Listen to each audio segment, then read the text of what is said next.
بہت بڑے عالم دین کی بات سنیے آپ، مولانا سید انور شاہ کاشمیری رحمۃ اللہ علیہ، جو دیوبند سے آ کر آپ کے قریب میں ڈابھیل میں انہوں نے مدرسہ قائم کیا تھا۔ وہ ایک مرتبہ قادیان میں ایک جلسہ علماء کیا کرتے تھے ہر سال رد قادیانیت کے لیے۔ تو ایک سال اسی طرح وہاں علماء جمع تھے۔ اب جس نے یہ واقعہ بیان کیا ہے اس کا نام میرے ذہن میں اس وقت نہیں ہے، کہ میں صبح مولانا انور شاہ کاشمیری رحمۃ اللہ علیہ کی خدمت میں حاضر ہوا تو دیکھا کہ غم کی تصویر بنے بیٹھے ہیں، بہت اداس، غمگین۔ میں نے پوچھا حضرت کیا معاملہ ہے، کوئی خاص سبب ہے؟ فرمایا بھائی کیا سبب ہے، یہ سوچ رہا ہوں کہ اپنی زندگی عمر ضائع کر دی۔ میں نے کہا حضرت آپ نے زندگی ضائع کر دی، عمر ضائع کر دی؟ آپ نے علم، بیہقی وقت کہلاتے ہیں انور شاہ کاشمیری، جیسے امام بیہقی تھے، محدث اور فقیہ دونوں اعتبارات سے بلند۔ تو آپ نے پڑھنے پڑھانے میں، سیکھنے سکھانے میں ساری عمر گزار دی، تو آپ کی زندگی ضائع کیسے؟ کہنے لگے ہم نے سارا زور اسی پر رکھا کہ ثابت کر دیں کہ شافعی کی رائے صحیح نہیں ہے، ہماری رائے صحیح ہے۔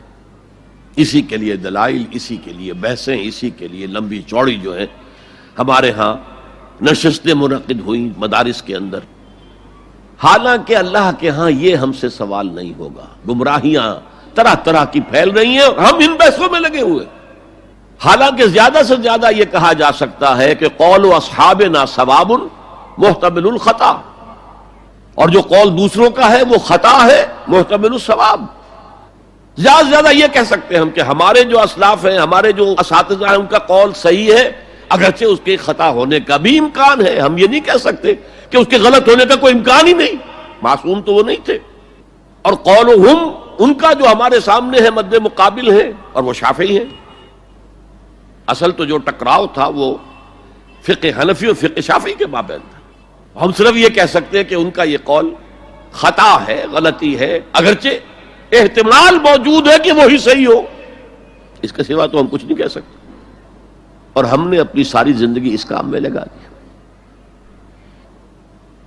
لیکن میں کہہ نہیں سکتا اس پر کتنے رنج اور صدمے کا اظہار کروں کہ مجدد وقت شیخ الہند رحمۃ اللہ علیہ اور بیہقی وقت مولانا انور شاہ کاشمیری رحمۃ اللہ علیہ، ان کی ان باتوں کا کوئی اثر ان کے شاگردوں نے قبول نہیں کیا۔ وہی روش ہے، وہی فقہی بحثیں ہیں۔